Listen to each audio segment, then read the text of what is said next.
tuned into the DOHP Signal. I'm your host, Derek Hanley, former military medic, author of Photos from the Front Lines, and the founder of DOHP. My guest today is Larry Johnson, a nationally registered paramedic with nearly 5 decades in emergency medical services. As the senior flight paramedic for Care Flight Dallas, Larry responded to the Branch Davidian siege in Waco, Texas, remaining on the medical perimeter throughout the 51-day standoff and witnessing the tragic fire that brought it to an end. Decades later, he shares that experience and the unseen psychological cost it carried in his memoir, Into the Fire, A Paramedic's Battle with Waco and the Aftermath. Larry, how are we doing today, buddy? I'm doing well, Derek. How are you doing?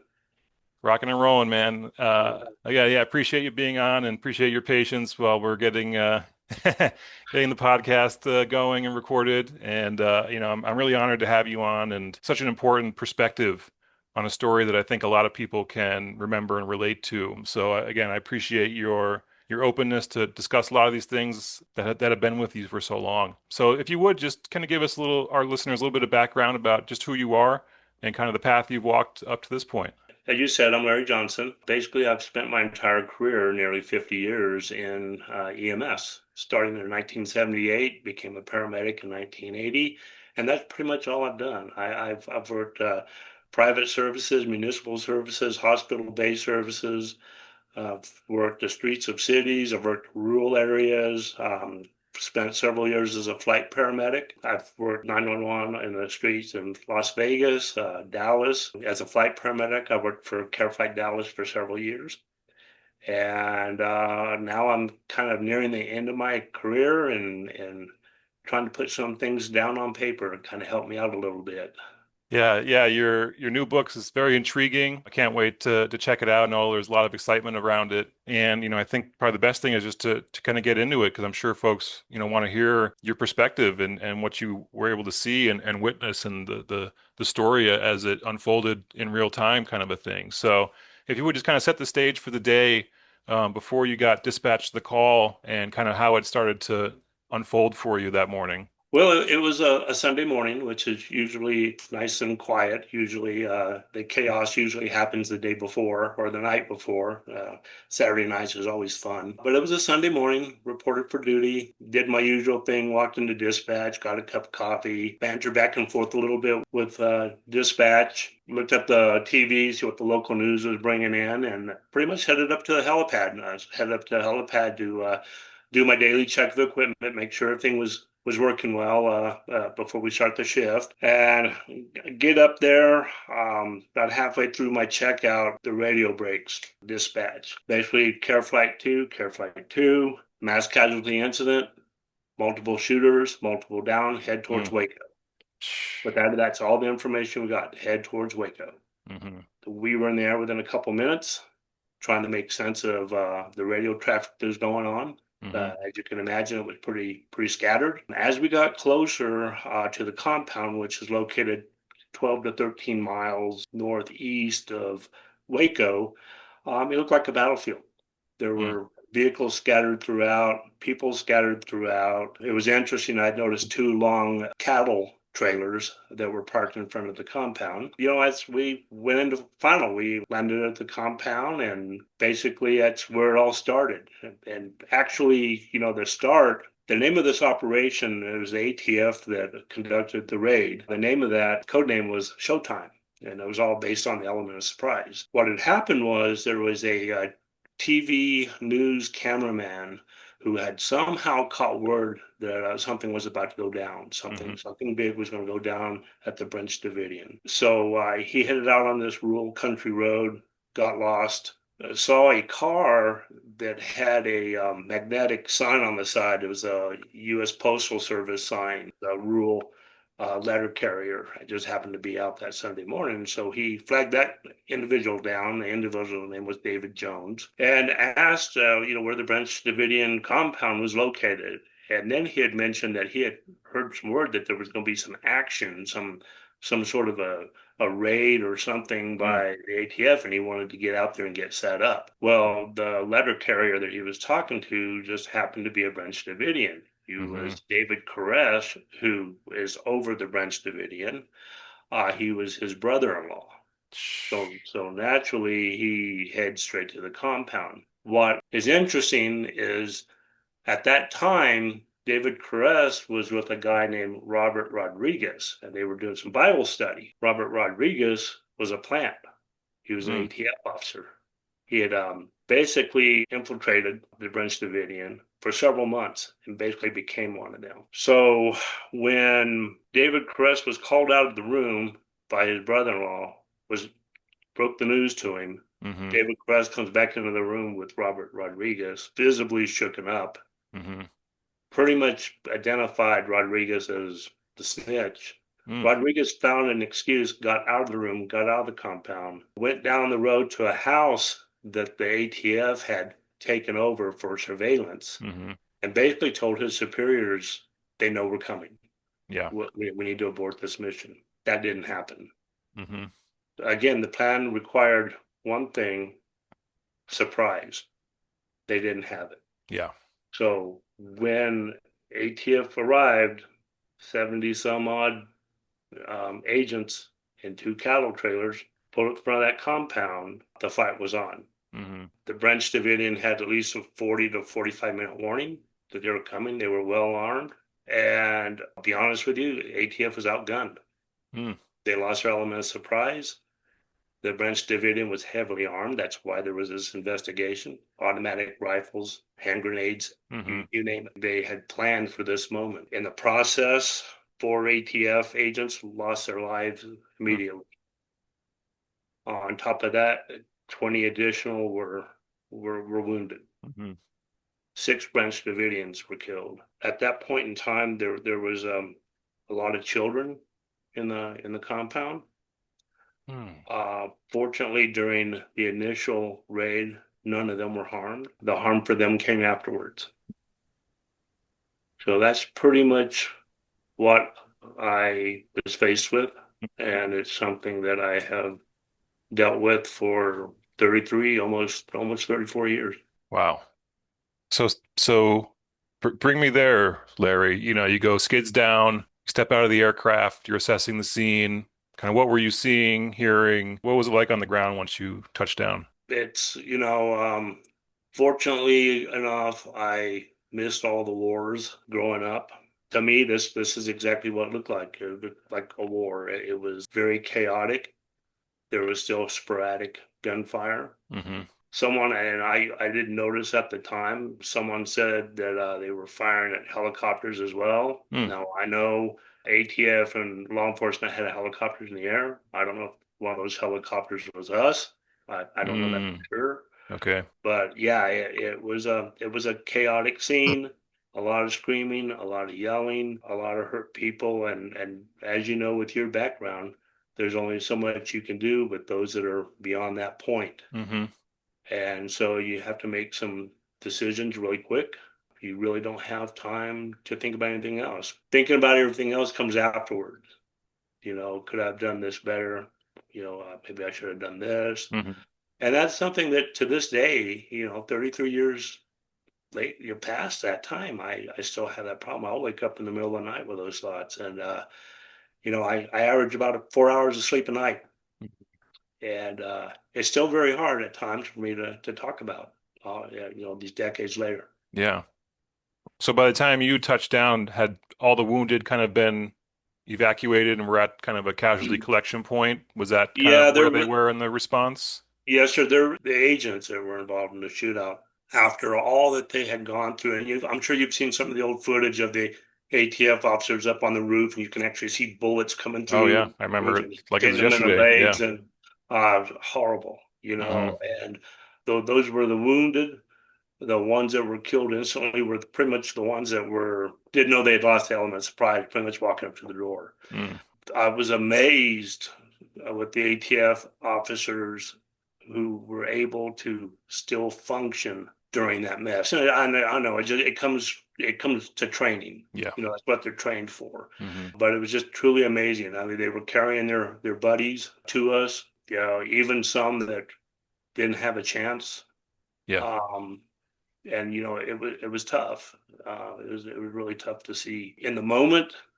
You don't think about it and think about it as just it's a job, Yeah. but afterward, and then rotating shifts. on the perimeter for 51 days. Mm. It isn't like you go on a call and 2 hours later it's over. This is a call that goes on for 51 days. A lot of times for me, the waiting around, the readiness, Mm-hmm.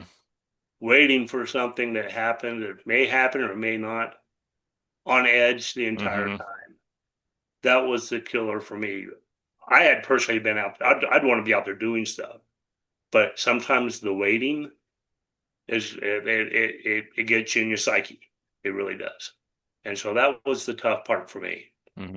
Yeah, and we talked a little bit about earlier about how they've shown that they pushed psychologists to the front lines in Normandy, that by the time pretty much every soldier hit 60 days of continuous operations or continuous hypervigilance, kind of in your case, it was almost a meltdown phase for everybody. And so you were right on that edge of there, and I'm sure, 60 days is a loose is a Yeah, loose and window. and I guess I'm fortunate in a way. Yeah, 51 days, but we rotated shifts, so there was other crews that would relieve Sure, me. sure. But what you do with that is you bring it home, Mm, and you look at, okay, I got to be there tomorrow. yeah. What's going to happen? It's just like torture almost. Hmm. It's like now, even though you're home for a day or two, you still carry that with you, and you still have that anticipation. Okay, well, I'm up next. Now what's going to happen? Am I Yeah, going to sit there on my butt for 24, or is this the day that stuff's going to hit the fan? yeah. So it's grueling. It really Hmm. is. Yeah, sounds like it. I can't imagine. During that 51 days kind of after the initial siege, were there any kind of moments that you kind of that were kind of punctuated throughout that time? I'm sure it wasn't all just sitting around and waiting. What Yeah. were some of the things that went down while you were on post there? And also, I'm guessing you were likely the probably senior medical professional on scene for most of this. Yeah, as far as the paramedic ranking, yes, I did fly with a pilot and a flight nurse. Okay. So as far as ranking, I wouldn't say I was ranking over them. We're pretty much a team. Hmm. During that time, I was pretty much lead Sure. within my rank. Hmm. So that's where that comes from. So yeah, pretty much some of the defining moments, there was several, but within that first 6 days of the standoff, David Koresh freed a few children Mm. from the compound. Hmm. Okay. There was a total of like 21 mixed boys and girls who have never seen anything outside that compound. Mm. It ranged from 2 years old all the way up to 18. Compound is all they knew. So you can imagine how Hmm. messed up some of them were. Hmm. As they were coming out, we were helping social workers and whatnot process them, deal with some of the situations. They were scared to death. Some of them, especially the boys, had this very blank, militant look on their face, no expression whatsoever. It was kind of scary. No expression, no emotion, just this blank look. Mm. Hard to communicate with. I had a little boy who I was trying to take care of, and they were a mess. They were just dirty. They were hungry. I handed this kid a Coke, canned Coke. He had no idea what it was. Hmm. Anyway, so I opened up one myself and drank and showed him that it wasn't going to kill him. Uh-huh. And he was just like puzzled by this thing. He finally, he took a sip of the Coke and he kind of looked at me. Looked to make a great Coke commercial. Yeah. He drank a Coke. It looked at me with this kind of this expression, and for the first time, he kind of smiled at me. Mm. Yeah. And so I'm sitting there trying to communicate with him, and the whole time he's like drinking this Coke. He only said one thing to me afterwards. He asked me if he could have another one. Mm. But he had never experienced that. Another one was a little girl, and she wasn't the only one. All these kids were like this, but one that really sticks in my mind was this little girl. They didn't have plumbing at the compound, Hmm. so they didn't have restrooms. She had never seen a flushing toilet before. Hmm. One of the social workers flushed a toilet for her, and she just was like amazed that Mm. this water swirled around and then disappeared. She did that several times with this look of amazement on her face. And I'm thinking, these poor kids, what are they going to have to go through as they grow into adulthood? Now they're all in the 30s and 40s. But I think about that one little girl all the time. I don't know who she is. I've seen some writings about similar situations with some of the other kids that were evacuated. But sometimes I wonder, whatever happened with that little girl. Hmm. Hopefully she's doing fine. There was another incident that really stands out in my mind. We were a couple weeks into it, and we're standing outside in the dark. It was night. I was sat there just kind of shooting the breeze with some of the ATF officers. We were actually talking about firearms. Go figure. Just in the dark, all of a sudden, this shot goes off. Discharge. The hell was that? So we kind of paused for a little bit, and a few of them kind of left the crowd. And the next day, radio broadcast comes on, some news about what's going on. And they said they found a Branch Davidian that night that had passed away from exposure. You can imagine some of the thoughts went through my head. So that was one of those things that kind of stuck with me as well. Who knows what happened? But yeah, that was an incident that to me just has always bothered me. As you can tell, it's kind of hard for me to talk about that as well. Two things that really bother me about this raid, and I write about it in the book. It didn't have to happen. First, Robert Rodriguez pretty much gave his supervisor a heads up, stand down, abort the mission, and overcoming. The other one that really doesn't sit right with me is David Caress was well known in Waco. He would go into hardware stores. He would go to gas stations. He was a very sociable type of person outside of the compound. At any time, they could have gotten him in, get him in town. Might have avoided the death of 4 ATF officers and several dozen Branch Davidians at the end when they had their fire. That's always kind of bothered me as well. Right before I finished this book, and I actually had to write this into the book afterwards because it was pretty much, my manuscript was pretty much done. I was traveling through my state here. I live in New Mexico. I stopped at a rest area to just kind of stretch my legs a little bit. My wife and I had just been traveling, and we were headed home. And I noticed this lady, she had a German Shepherd dog out running around. And I noticed on her belt, she had a badge, ATF.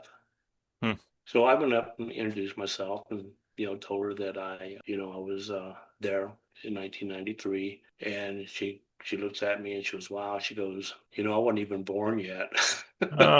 I'm like, thanks a lot. So anyways, I asked her, I said, so what's your opinion? What do you think? What's your opinion of what happened in Waco? And she paused and she hesitated, which I don't blame her. I'm asking her her opinion on a situation that her agency was involved in.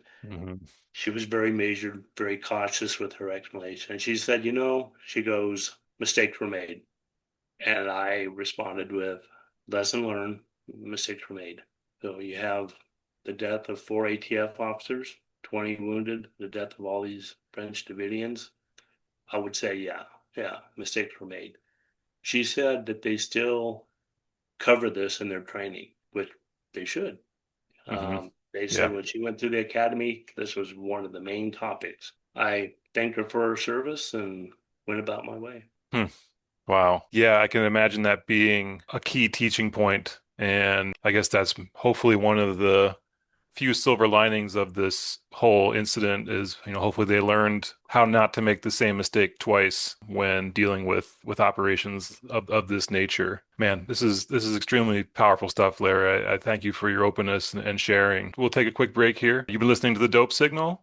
We'll be right back after these messages. Derek Hanley here, a photographer, a videographer, a veteran combat medic. Derek Hanley is with us today. We have on the line with us Derek O'Hanley. What a remarkable book. Obviously, you had no idea when you embarked on this journey of embedding with paramedics and, frontline responders. There was no way to know that a worldwide pandemic was on its way. His goal was to document the day-by-day life-saving that they do. And now you can experience what it was like. He's done a book that should be a coffee table book in homes and offices. It's something in the office that somebody's going to pick up, look at, and be moved by. This is the book. Our military protects us overseas. Our first responders are the ones who protect us at home. And we need to start thinking about what we can do to take care of medics like we do for our military. The book is Photos from the Front Line. Photos from the front line. Photos from the front lines. Photos from the front lines. So that's dope. It's DOHP.net. And you can find Derek's book there. No, you're a combat medic, and and that's a fight medic. You don't call a helicopter for bumps and bruises. You call Right. a helicopter. We go The in- worst of the worst. Yeah, it's bad stuff. There's no such thing as a bullshit call, as we say. Yeah. I've you guys have bailed me out on the ground a couple times, and I've been like, thank when I hear your rotors overhead of take this patient off my hands, man, because it's heavier than I It's can funny handle. you say that because I used to hear that all the time. All I know is I heard these rotors, and it's like, oh, thank God. Yeah, they're here. The angels have landed from above. All right, welcome back to the Dope Signal. I'm here with Larry Johnson, one of the first responders at the Waco siege. So, Larry, you were kind of talking about you were there for 51 days on and off, rotating with different crews. Set the stage for us a little bit about where you were when you were in your staging location. What could you see? What could you hear? Or were you kind of so far away that, you were just kind of out of it? Well, we were far away, but not too far away. We could still hear the noise and racket. During the majority of that standoff, there was the ceasefire after the initial shootout, which took about 2.5 hours initially, and then after that it was pretty much quiet. We were all of us were staged, medical crews, every branch of law enforcement you could imagine, ATF, FBI, the Texas Rangers, the county sheriff, the state police. We were all staged. There was over 900. We were all pretty much staged at a location, probably about, I would say, anywhere from, I'm guessing, 3 to 4 miles away from where the actual Branch Davidian. Okay. But at night, as part of some of the tactics to try to get the Davidians to crack, they would play super loud music at night. We could hear that. Oh, wow. Especially at night, it would carry. And all kinds of just weird music, the sounds of rabbits dying, how they squeal, that all night, just part of that kind of that harassment type thing. Psychological warfare. Right. Yeah. Just basically trying to get them to crack and give up. One thing they did that every night they played over and over and over was Nancy Sinatra's "These Boots Were Made for Walking." Today, this day, I can't listen to that song. If it comes on, I turn it off. If that's anything, that'll crack you, that's for sure. Anyways, but no, seriously, that's where we were located, outside of the compound. We weren't right up next to it. They pretty much all law enforcement at that point in time had bunkers set up with high-powered rifles and everything you can imagine was there from the National Guard for our own safety, and all those that were off duty, like the ATF officers, FBI, Rangers, were completely removed from that. And then we would just rotate in on shifts. Being the medical side of it, we didn't have to rotate in. We basically, again, on that continuous, torturous type standby of when is something going to happen? Yeah. But we would definitely get a good rundown that evening when they would come in and they would change shifts. I tell you, they were at that same level as well. I mean, they would go out there and they would sit in a bunker behind the 50 caliber all day, just waiting for something to happen. It does something to you. And so we would all get together in the evenings and talk about it and vent. And so I think that was helpful to a certain point. But like I said earlier, I mean, you carry a lot of that home. And then you anticipate the next day when you have to be there again. Yeah. I was wondering if you were close enough to hear the auditory bombardment that they were doing, and the tanks and the choppers and all that type of stuff. I imagine that's a haunting, because it's not always what you like you're saying with that song. It's as first responders and soldiers and whatnot, that's not always what you see too. It's what you hear, it's what you smell. All the senses are involved when it comes to a trauma imprint. I'd wake Um, up at night and hear helicopters and thinking that it was mine, and I missed my ride. It's like, should I be on that? Should I oh, be on that? And I'd wake up and I'd look over and okay, well there's the pilot, so I know it's not our helicopter. jeez. So yeah, it plays games with you, and yeah, I mean we were close enough to where we could hear the loudspeakers and Hmm. the agents that were the negotiators, and Hmm. you know, trying to talk them out of it, Yeah. talk them down, just basically kind of playing some games with them, psychological stuff, and then the loud music and the loud, just god awful screeching sounds, and Mm. the chants, the priests, the chants to do the chanting. They Uh-huh. played that nonstop through the night. It was just it was nuts. Wow. So, April 19th. Talk me through that day, my man. April 19th. I was supposed to be on a regular shift back in Dallas. That morning, I walk into dispatch. Dispatcher answers the phone. Phone rings and answers the phone. He goes, "I don't know. That's a very good question. I got one of the flight paramedics here. I'll let you talk to him." So I get on the phone with this guy, and he identifies himself. He's some sort of a agent in charge or a commander, something like that, on the phone. And he asked Hmm. me a question. He goes, the helipad at Parkland Memorial Hospital, which is the level 1 trauma center in Dallas. That's where they Hmm. took JFK when he was Mm. assassinated. He goes, helipad at Parkland, will it hold a Chinook? And I'm like, I don't really know. I don't think so. He goes, well, then you guys need to get down here. We have action on the compound. Mm. Find ourselves in the helicopter again, headed towards Waco. This time you could see smoke rising on the Mm. horizon before we even got close to Waco. So bad stuff.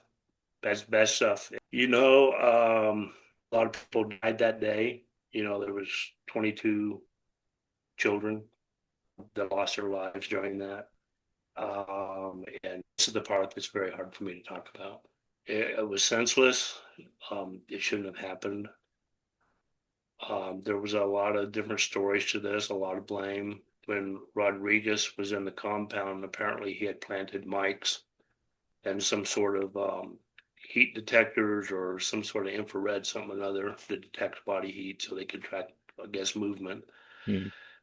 And according to the ATF, they use a Bradley tank with an extender. That's why they were injecting CS Hmm. into the compound. As you know, CS, Yeah. you've experienced it. Hmm. Not a very pleasant thing to have. They were penetrating the walls, injecting CS in there at the same time. From the Bradley, they were also shooting canisters of CS Hmm. into those. According to the Branch Davidians, that's what started the fire. It was basically they didn't have any power. Their power was shut off during the standoff.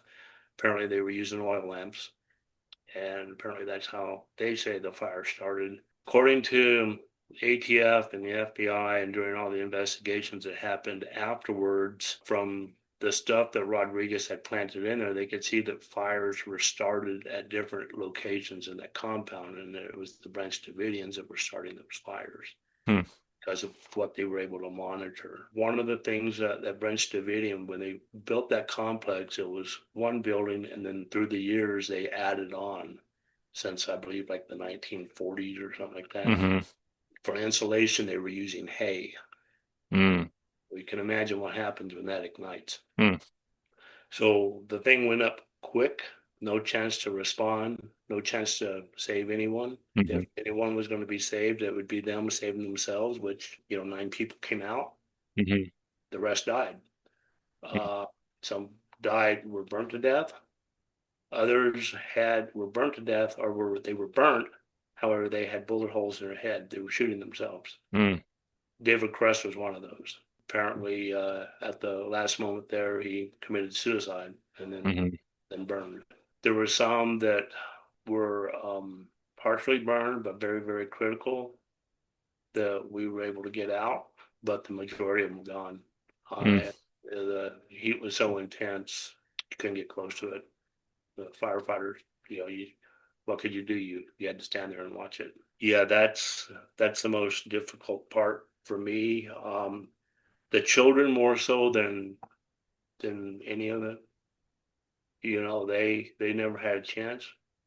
They didn't know anything different than outside what was basically inside that compound. They were unfamiliar with the outside world, and you know, they all had to perish that way. What was very hard for me at that point in time is I had my own son. I had two. I had a 2-year-old and a 3-year-old. Experiencing that, and then going home, you know, and you know, it's just hard to deal with, and I still have problems with that. This was one 51-day long call that you know, just one quiet Sunday morning I walked into. Now I deal with it, you know, and as I've said earlier, when you and I've talked before, as far as PTSD, I pretty much consider myself untreated. It's generational. I grew up in a time, you know, when I started out in EMS and all the way through the early days and all the way through the Waco siege, it was basically a suck it up type culture. You know, PTSD was an official diagnosis around 1980. However, it really wasn't recognized. It was still a sign of some sort of personal or moral weakness. And a lot of people in the early days didn't talk about this kind of stuff because it could probably cost you your job. Yeah. You know, and I don't think there was, you know, back then you didn't have internet. There wasn't educational material. You know, you didn't have those kind of luxuries. And I don't think it actually started being fully recognized till probably after the Gulf Wars. Then it became, you know, well, maybe we need to pay attention. So now you have some peer support groups, and even the company I'm currently with now, we have a social worker that's on staff, and she was the peer support group. Best thing ever. Best thing ever. I wish that they had that when I was younger. Yeah. Now I have problems. I have problems sleeping. I sleep about 4 hours a night. I'm hyper vigilant. You know, I won't go into an indoor movie theater. That probably has something to do with Colorado. We go out to a restaurant or whatever. I never sit with my back to the door. I can sit there and tell you where every exit is. That's just what I've become. It's you know, and I know that's not uncommon for first responders. You know, it's be aware of your surroundings, whatnot. But I kind of take that to the next level sometimes. I got to give my wife a lot of kudos. You know, having to deal with that. I do think I'm getting better, but again, I've never had formal counseling or anything that's got to do with that. My best therapy, this is very therapeutic, you know, pretty much this, you know, putting it on paper was probably the best thing I probably could have ever done. I have a knack for writing, and I think that's always been my out. That's always been my outlet. If I'm stressed or I feel something coming on, I sit down and write, and I get lost in that, and I get better. You know, as you know, PTSD, first responders, suicide rate's high. It's higher than on-duty deaths. Yeah. I've known several that have ended their lives, several paramedics that have ended their lives, and very early on in the profession. It's sad. Don't do what I do. Get help. I'll make it. And I'll probably talking about this stuff right now. I'll probably see what's available out there. Yeah. And you know, it really brings back some memories that, you know, you try to work to forget, but they're always there. Yeah. And, you know, believe it or not, Larry, I think you actually did engage in some therapy. There's actually a technique called WET, written exposure therapy, where you sit with a therapist and you basically, in great detail, recount whatever has been stuck for some time, as a therapeutic outlet. So writing that down right now. Yeah, I think you probably unintentionally engaged in in a form of evidence-based therapy on your own. I think I found it on my own. You know, I got this quote that I wrote. I've got to read you. This is in chapter 17. Okay. About PTSD in the profession, I write, Mm-hmm. post-traumatic stress does not arrive as fear. It arrives wearing the clothes of professionalism. That is why it went unrecognized in so many of us for so long, as we hid behind it, calling it professionalism. Mm-hmm. Wrong thing to do. Yeah. And we spoke a little bit about this before we went on the air. And for folks who are listening who maybe are feeling some of the things that you are, and maybe this story is ringing true in their life as first responders or soldiers, there's a lot of stuff out there. If you're going through this stuff, and I've been through a lot of it myself. I've done cognitive behavioral therapy, EMDR, ACT therapy, TMS. I mean, we love acronyms in in the medical and the military world, and I've been through most of them. And I can honestly say, coming out the other side of all this, it's been extremely helpful, and I've been able to unburden a lot from my backpack. I call it the backpack. I've been able to take a lot of weight out of my backpack that I carried around since I was a medic, because it was the same thing.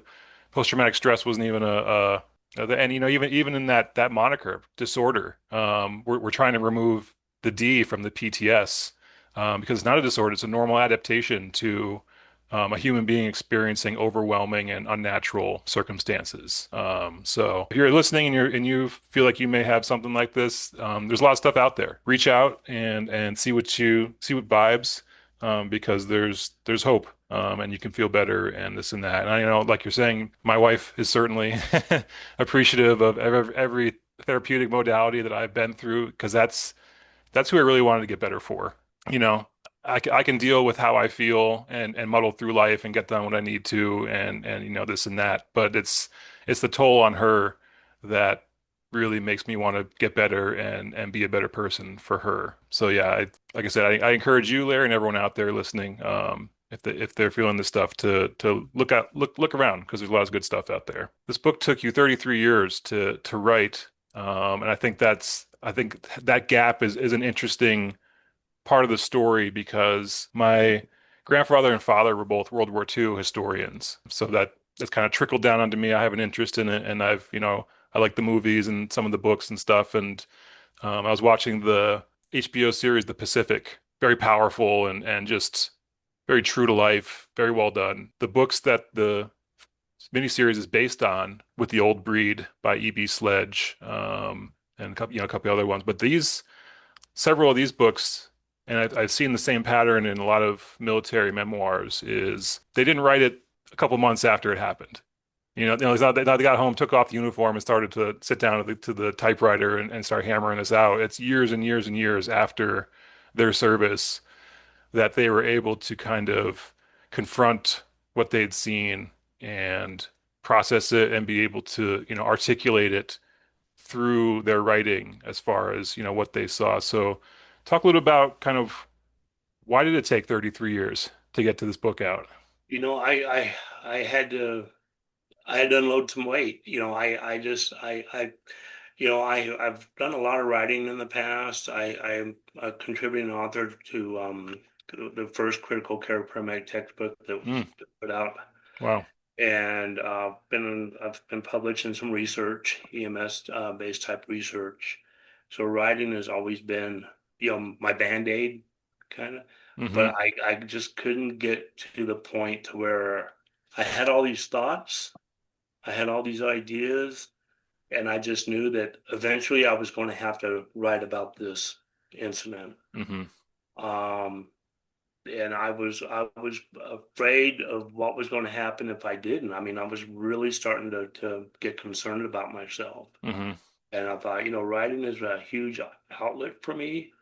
I love doing it. My wife's an English professor. Mm-hmm. Actually, she worked at Baylor University for a few years in Waco. We Wow. ended up going back to Waco eventually in a different capacity. Uh-huh. I call her my live-in editor. But if she needs something serious written, she comes to me. She goes, "You're the writer," and I'm like, "You're the English professor." So she goes, "You got a talent for writing. You write this for me, please." So I would do whatever she made to do. But that's always been my outlet.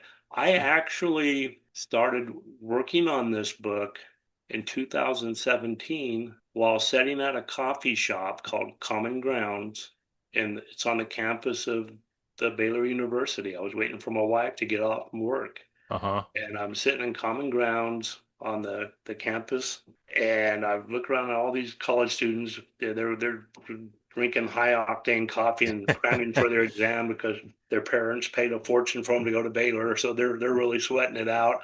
And it's like, I need to get a tablet and I start writing. Mm-hmm. So I actually started writing this book sitting at Common Grounds in 2017 is where I began. It's taken this long, but then I've had I've had to back off. I've had to stop. We had a few family emergencies along the way. My father had passed away. We had one of our sons pass away from COVID. Oh, So no. we had some hurdles. And so finally I told my wife, I got to finish this. I got to get this. And I go, I don't care if anyone buys this book. I've got to do it for me. Yeah. That's what I've done. So I'm pretty excited about it. But as I was saying earlier, I got notified this morning from Amazon that it's like, what do they call it? It's like the top soon to be released. It's already hit #1. I guess it's from the pre-orders and stuff. So that was kind of thrilling. That was cool. So Larry, it's not, I can tell you from experience, writing a book isn't easy. I think a lot of folks probably have stories that they could tell as well. What advice would you have for someone maybe who has some of these stories that possibly could be therapeutic to write down, or maybe they're considering writing a book themselves? I think one word of advice I would give is discipline, because you have to just sit down and keep hammering and keep typing and keep editing and keep refining. And, so what kind of advice would you have for someone who's considering telling their story as well? Don't wait. Just do it. Again, it was very therapeutic for me. It did me a world of good to get it on paper and to get a manuscript written. Remember, I told you I couldn't sleep for 4 hours a day. Guess what I was doing those other hours? So that's what I would do. Where I currently am employed now, they think I'm nuts. I get 4 hours sleep. I get up, I write a little bit, and then I'm usually at work by 3 in the morning, 3:30. The day doesn't start for most of them till 8. So half my day is gone by the time they get to work. But why do you do that? But, I really couldn't tell them why I would do that. I just have to deal with what I have to deal with from the past. And that's how I've maintained. But again, my advice is don't wait like I have. Maybe I should have written this a heck of a lot sooner. Maybe I'd feel a hell of a lot better right now. I don't know, but just get it on paper. It helped me. So this book is coming out within the next little bit of time here. Pre-orders are available. You can go to Amazon, check it out, order your copy today. But you're not done yet, are you?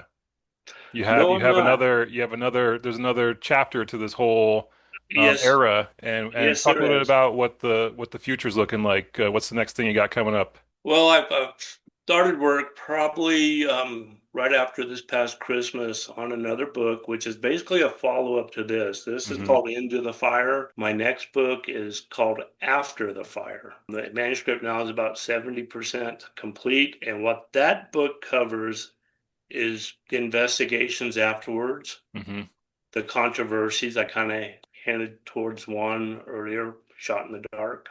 Okay, so this is a lot of controversy to this. Everybody has their own story about what happened. The book I'm writing now is very in depth. There's a lot of research that's gone into this, and it will continue. I've got this book. Hopefully, I'm going to have it complete by the end of the year. I'm hoping for a release on, guess what date? April 19th, 2027. Anniversary of the fire. That'll be the 34th anniversary of the fire. So remember, Into the Fire, and now there's going to be After the Fire. Man, that's a 1-2 punch, huh? It's like set them up with the left and knock them down with the right. We'll see what happens. I'm no Stephen King, but we'll see what happens with this book. Yeah, I mean, it's a captivating story. And like I said, I think anyone who was alive and paying attention during that time is going to be seared into their memory. And we all, I think, like I said, I watched the Netflix documentary about it a little while ago, and that was every frame by frame, even down to the FBI special agent with the V-neck windbreaker thing. Like everything is just Derek, it kicks it off. I can't bring myself to watch anything documentary about Waco. I can't do Yeah. it. I've got coworkers that say, "Hey, there's this really cool documentary I saw on Netflix or I streamed it, Hmm. and you're in it. They say this, and they're like, "Have you seen it?" I'm like, I Yeah. can't see that stuff. I don't know if I ever will be able to see that. Hmm. I think once is enough for me. Yeah. And I think there's your trauma from this event is certainly more personal and localized than everyone else's. But I think, even just watching that and having the kind of kick up in myself, I think there's like a collective trauma in the Yeah. country from everyone who watched this on because it was every day. I mean, every day you're having the top news story, the top thing in the paper. You can't walk through your life without being hit with all these images continuously, and I think everyone feels. I can't speak for everyone, but for myself, it seems like I don't want to see ATF agents get hurt or killed, and I don't want to see Americans get hurt and killed. And we're sitting there watching this happen as it's unfolding, and everyone's like, oh, no one wants this, no one wants this outcome to be happening. And I think hopefully, with your book, it can give some people a little bit of that closure, and maybe some, through your story, they can have some healing. And I'm hoping that's the case. Well, I hope so. With this Yeah. out.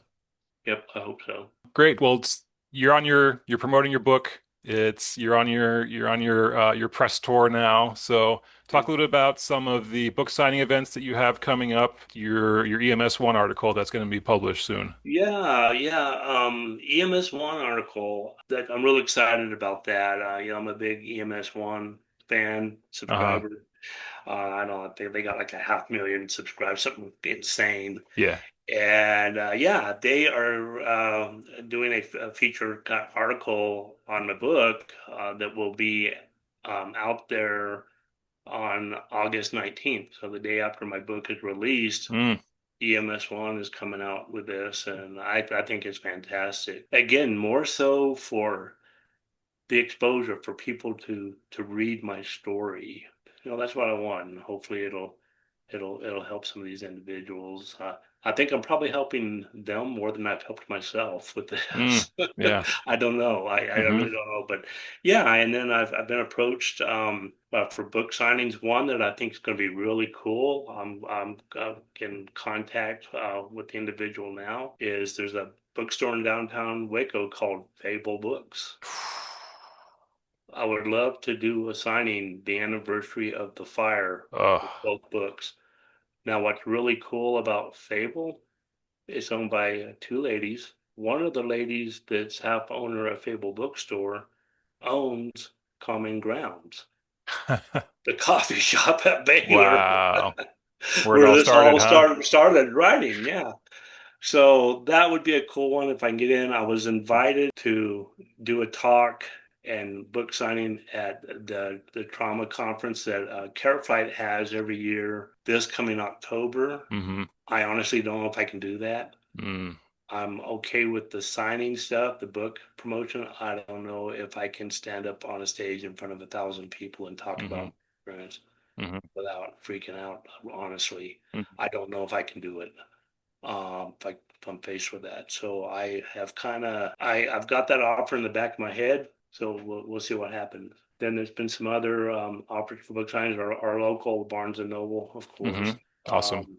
A lot of the local stuff, the local author, the stuff. Yeah. A few things pending right now throughout Texas, obviously. I would love for, there's a magazine in Texas called Texas Monthly, which is huge Hmm. circulation. I would love for them to pick this up. I just don't Yeah. know if they will or not, but I'll certainly try. Yeah. I got a lot of stuff in the works, but right now my main focus is basically getting this published Hmm. and getting it released. We'll see where it goes. Like I said, I just want to get it in the hands of people who might get something out of it personally. That's what I want more than anything. Certainly. I'm very excited for you. I can tell you that the launch day is a feeling that's hard to describe and hard to replicate if you haven't done it. Make sure that you're setting aside time to just be present and enjoy enjoy the feelings while they're there. Because like I said, then phase two starts of the promotion, which is Yeah. the harder part of writing a book, in my opinion. So try to enjoy it as best you can. And, I wish you all the best success with this. Larry, do you have any kind of final thoughts or things that you want to put out to the audience Really, before just, we kind of wrap it up here? yeah, take care of yourselves.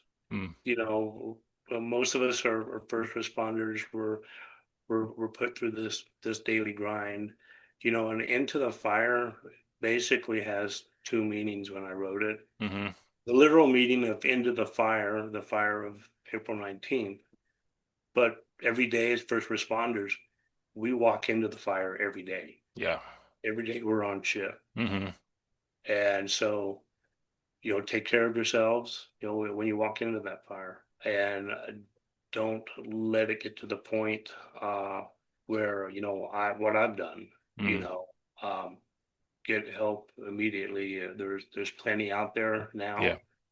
They have resources that were not available for me. hmm So take advantage of that, and they just need to take care of themselves. Certainly.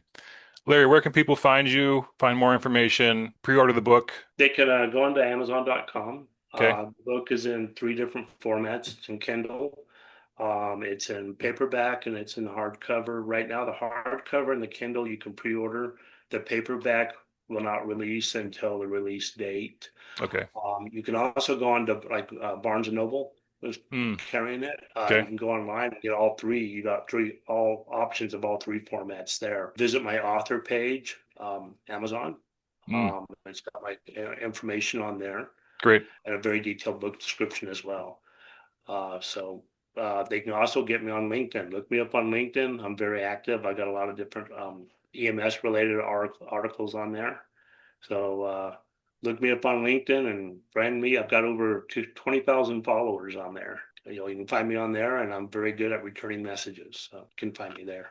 Awesome. Larry, man, thank you so much. I know this was not an easy conversation for you, and I can't imagine the weight in your backpack from having to go through this experience. But I will say thank you for your service. Thank you for putting all this down into a book, because I think you're right. I think lots of people struggle with what they've seen and heard and have to carry long after, until the day you die, really, of the stuff that we've had to see as first responders and soldiers in the field. So I know it takes a lot of work, a lot of courage. So thank you. Thank you for sharing your story with me and everyone else. Okay, I'd like to thank 4 people real quick before we Yes, go. go for it. I want to thank Conway LeBlue, Scott McKeon, Robert Williams, and Steve Willis. Those were the 4 ATF officers that lost their lives. Mm. Thank you for your service. Moment of silence. Yeah.